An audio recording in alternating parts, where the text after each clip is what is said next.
There's a lot of misunderstanding on what AI really is, like on the leadership side versus the implementation side. How do you find AI opportunities? How do you measure the success of AI? Should you build or should you buy? So, all these topics are very relevant to leaders. And I think there's a lot of misunderstanding. So, the way I see AI success is based on three core pillars. Just a very quick thing before we get started. If you're new here, my name is Vidal, and you're listening to the Managers Club podcast, where I interview remarkable managers and inspiring leaders. We discuss how they got to where they are to gain insights to advance your career. You're about to hear a conversation between me and Kavita Ganesan, author of The Business Case for AI. We discuss how business leaders should think about artificial intelligence and dispel some common myths about AI. If you're a leader who wants to be prepared to take advantage of AI, this video is for you. Good afternoon. Today I have with me Kavita Ganesan. This is a really special treat. We're going to talk about AI today. So, Kavita, welcome to Managers Club. Yeah, thank you for having me, Vidal. Yeah. Kavita, this is such a timely topic now for all engineering Mhm. leaders. And I was looking at your background. You have a very strong background in AI. You have a PhD in it. Tell us a little bit about your background and why did you decide to write this book? Yeah, so I've been in AI for a long time now, like since 2005.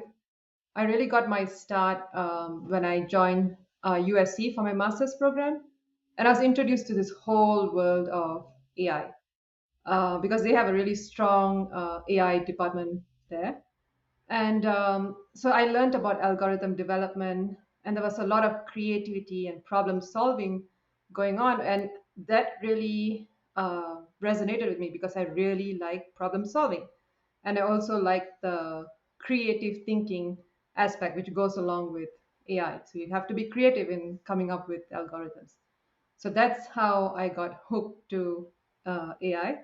And then I went on to doing my PhD in the field, specializing in natural language processing and machine learning, but more on the applied side of things. And then when I graduated, data science was really taking off. That was around 2013. So I went on to solving a bunch of industry problems, like on a hands-on capacity. And then more and more people were contacting me, like just out of the blue, to help them implement AI in their company. So that's how I got more into consulting. And I was able to see a lot of the problems in the field. Like there's a lot of misunderstanding on what AI really is, like on the leadership side versus the implementation side. So I wanted a book to be a bridge. So right in between, let leaders understand AI at a high level without going into the technical details. So that's how my book got its start, and actually use it now with my clients. And the book doesn't assume that you know AI. It starts off with a very foundation of what is AI, and then it works its way up to like how do you find AI opportunities? How do you measure the success of AI? Should you build or should you buy? So all these topics are very relevant to leaders, and I think there's a lot of misunderstanding right there. So I try to address a lot of that in my book. I think it's great. Yes, I love that the book is for leaders. So I think this would be really, really relevant for Mhm. people on Managers Club. And your book also is super practical. Like it Mhm. has a lot of very practical, actionable advice. So let me just start with an easy question here. So, we've been hearing about AI for a long time. Okay. It's not a new thing. But Mhm. what's different now in 2022? That people should pay attention. Like for example, I've been playing with like GPT-3 and things like Yeah. that. So can you talk a little bit about that? What's different now is the layers and layers of abstraction that has gone over the hardcore algorithms. So right now you can use GPT-3 to make sentiment predictions with like 3 lines of code. So there are lots of tools, more and more tools available that you can easily plug into different systems. So this was not the case in 2005. You actually had to write a lot of things from scratch. Even the Python tools that you have right now, you didn't have back then in 2005. That all came more recently. So tools are more available, but the problems that I see now are using those tools for the right use cases and in the right way that you actually get value from them. Okay. Um, you talk about the myths around AI, the myths, the hype, Hmm. the misunderstanding, and also what's realistic. So, for leaders, could you discuss a little bit like what are the myths and misunderstandings about AI today? Yeah. A common myth I see on the engineering leadership side is that AI systems should work 99% of the time, accurately out of the box. That's really not true because AI systems are trained on specific type of data, and when you try to use them on your data, it might not look the same. The accuracy might not be the same. So there's a high chance that the accuracy drops to maybe from 99% to 60%. And you need to be prepared for these kind of errors that you see. So even self-driving cars make errors all the time. They may not recognize objects, and they might just, you have heard of accidents from self-driving cars because they didn't see the object.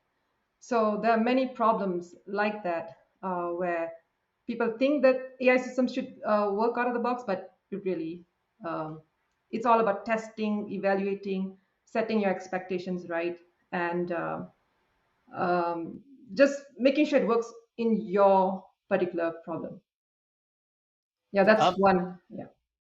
go ahead. Are there more myths? Yes, there's more myths. Yeah. Another myth I commonly see on the engineering side is that sophistication is superior. So, of course, you have tools like GPT-3 now available that you can just plug in. So, people want to use that right for every single problem, but that might not be the best tool to use because the newer tools are harder to productionize. They might be a lot more expensive than the simpler machine learning tools that, like maybe logistic regression. So that might be easier to use for that problem versus using GPT-3, which is expensive, harder to productionize, and may not really fit that particular use case. Yeah, I think you even mentioned in the book, right? Some cases are some attorneys like wanted to use AI, but you're like, you don't even need AI. You just need a software engineer to like write some automation for Correct. you. Yeah. So it was basically trying to auto populate a pattern based on different criteria. So it was basically an if else problem versus an AI problem. So, but because it dealt with reading text from a database, so they categorized this as an NLP problem, but it wasn't an NLP problem. It was a form filling problem based on your criteria. And then I tried to ask the attorney to not use AI, just get a software engineer to help you build out the tool. How should engineering leaders think about adopting AI and integrating it in? Um, so it depends on the problem. So for some problems, you may have to build the solution from scratch. So you'll have to build a custom model. But for a lot of problems, the models are already out there. So for example, translating from one language to another, there are a lot of cloud tools available that you can integrate into your workflow. So you want to first ensure that whether you really want to develop from scratch or are tools already out there. And once you know which way you're going, let's say you're trying to use an off the shelf solution, now you have to make sure that it actually works on your data. So you'll have to test multiple solutions as opposed to just going with the cheapest or the most popular. So testing on your data is very, very important. And then also establishing your metrics. So for your models, you may have certain metrics, but you want to also consider your business metrics. So what is the purpose of you using a particular model? So are you trying to reduce the time to solve a specific task? Are you trying to improve response times? So understanding those metrics will allow you to see how this AI solution is actually working and helping the business. So don't just look at the engineering problem, also look at the big picture. How is it going to impact the business? Kavita, how do you measure the success of an AI project? You know, you're an engineering leader and your team has an AI initiative or something. How do you measure the success of it? So the way I see AI success is based on three core pillars. The first is model success. So the model has to do what it promises to do. So the accuracy of the model has to be acceptable both in development as well as in production. But model is a means to an end. So it has to impact the business in some way. So that's the whole point of developing the model. So then for you'll also have to look at business success. So what are the metrics that are going to be impacted by using the model? So you need to be able to track those things. So let's say you're trying to reduce the task to perform something. So the time to task completion is what you should be tracking for on the business side of things. And once that's going well, then you also want to get feedback from the users. So that's where user success really comes in. Because if the users are not happy with the solution, there's going to be user adoption risks. So, for example, if the user has to take 10 additional steps in order to consume your AI output, that's introducing inefficiencies in their workflow. So, it's unlikely that they'll use your solution 5 to 10 years from now. So you want to also get user feedback, and user feedback can also reveal things that the models may have missed, right? The model may be making mistakes on really simple things. So getting feedback from the users can iron out all those things. And by evaluating these three success pillars, I think you are actually improving your chances of the AI solution going into production and creating value for the business. That's awesome. I think it's a great way to look at it. Thank you. What does it mean for a company, you talk about this, to be like AI ready? Mhm. Yeah, so if you want to pilot one of AI initiatives, you certainly can. But if you want AI to be like something that you use, a go-to tool for the long term, then you need to consider preparing your organization for AI. And that can have different pillars. So, for example, you have the data readiness pillar. So this for this you have to consider questions like, are you aggressively collecting data within your throughout your organization? And in some cases, big companies have data stores that operate in silos. So you don't get the whole picture of your data stores. So are you warehousing data? And some companies are still operating based off of paper processes. So for you to do any sort of analytics or AI, you need all that data in digital form. So have you digitized paper processes? So data is a big readiness element that you should be considering early on.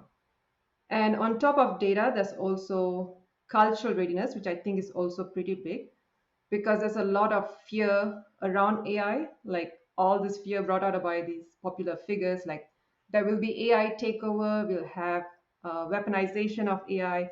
So there's a lot of fear built into AI.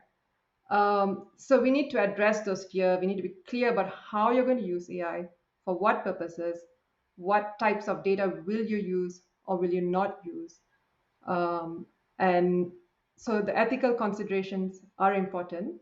And some of these can be addressed through education, basically educating your employees and your customers about being transparent about how you use your AI and data. So other than this, there are other elements like infrastructure, skills, and budget. So some of these can be addressed as you are working on AI pilots. But I think the data readiness pillar and cultural readiness you need to be proactively working on for the long term. How should engineering leaders spot like AI opportunities and capitalize on them in a creative way? Like there's so many opportunities. Like how should they Yeah. spot the right ones? So AI problems tend to solve like complex decision making problems that require human like thinking, judgment, and the output can be very dynamic based on the input that's consumed. So, for example, let's say you're a physician and you're trying to predict a patient's risk score of having lung cancer.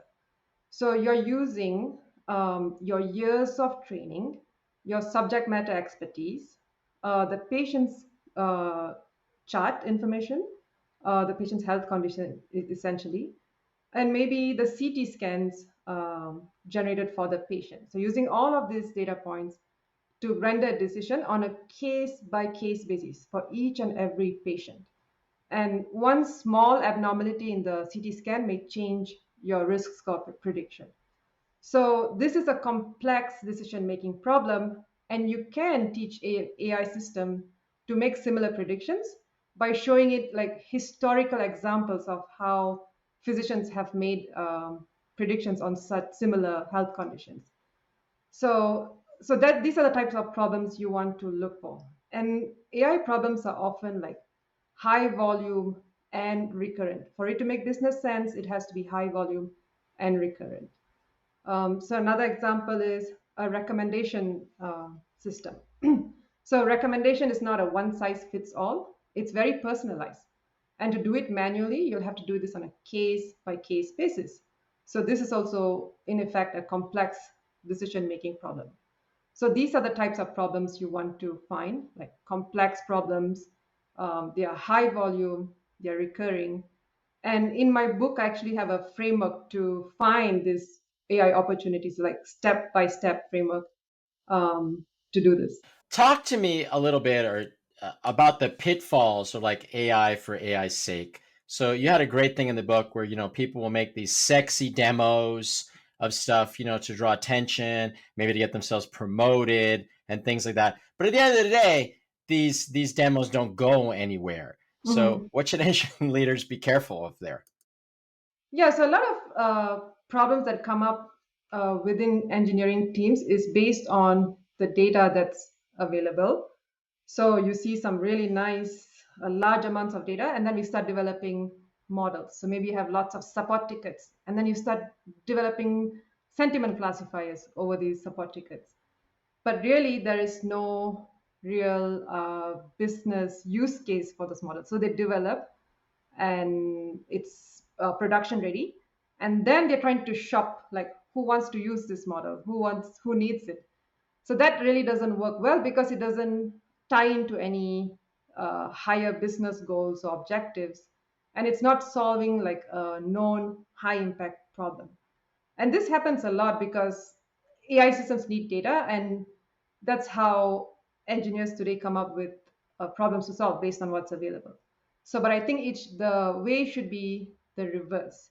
So we need leaders to say what are some of the inefficiencies within different business functions, and they should be able to spot potential AI opportunities and then bring it to the data scientists. So let them assess if these are AI solvable problems, and then look for the data to support the initiative. And if the data is non-existent, that's fine. You can start collecting right now.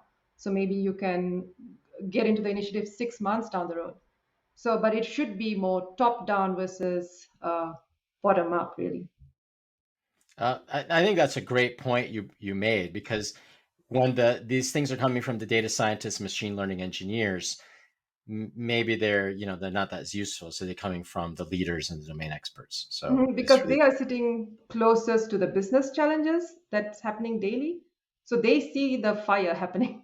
So they need to bring the fire to the data scientist, say, hey, is this a problem you can solve with AI? awesome. Um, besides your book, which is an excellent book, what other resources would you recommend to engineering leaders if they want to, become more knowledgeable in this area? So it depends on what type of engineering leader you are. So if you're more on the high level side, I would recommend reading 2 to 3 different business books just to get different perspectives. But if you're more hands on, then I would recommend reading books that are related to the specific tools that you would be using for your engineering problems. And on top of that, what I do is I set alerts because AI tools are changing every day. So I set alerts for like AI tools, AI startups, which can give you an idea of where innovation is really happening, AI use cases. So I set different AI related alerts, and that gives me the latest news. So that's how I learn about how GPT-3 is progressing, what's the latest out there. So that's a good way to keep up with the trend because AI changes every single day. I wanted to ask you another question, very close to my heart. A lot of people that listen to Managers Club and me, are software engineering managers, right?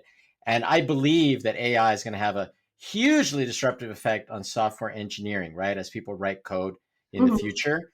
Could you say a little bit, in your professional opinion, what you see the impact of that for people who write code? So I think it's going to make us a lot more productive because let's say you have a code that you to copy paste from one source to another. You just want that code. So if you can express that using natural language and get something to like a pseudocode almost, that's going to save you a lot of time by just reusing that code.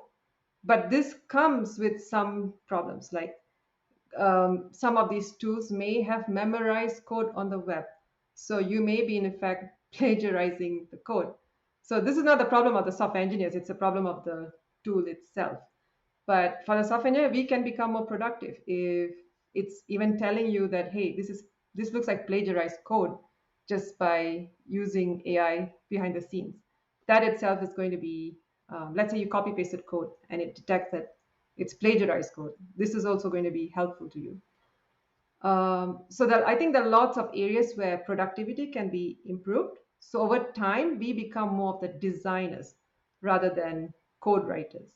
So we are basically putting together blocks of code and designing systems using AI behind the scenes. That's great. Yeah. Um, Kavita, you've been like really generous with your time. This is a really interesting topic. Where can people reach out to you afterwards if they wanted to learn more about you or discuss this topic? Sure. If you want to learn more about me, visit my website. It's kavita-ganesan.com. Or you can also connect with me on LinkedIn. So these are the two places where I hang out most. And I am giving out 3 free chapters of my AI book, and you'll find it on my website. And that's it. Awesome. Thank you so much for coming on. It was great to talk with you. Thank you.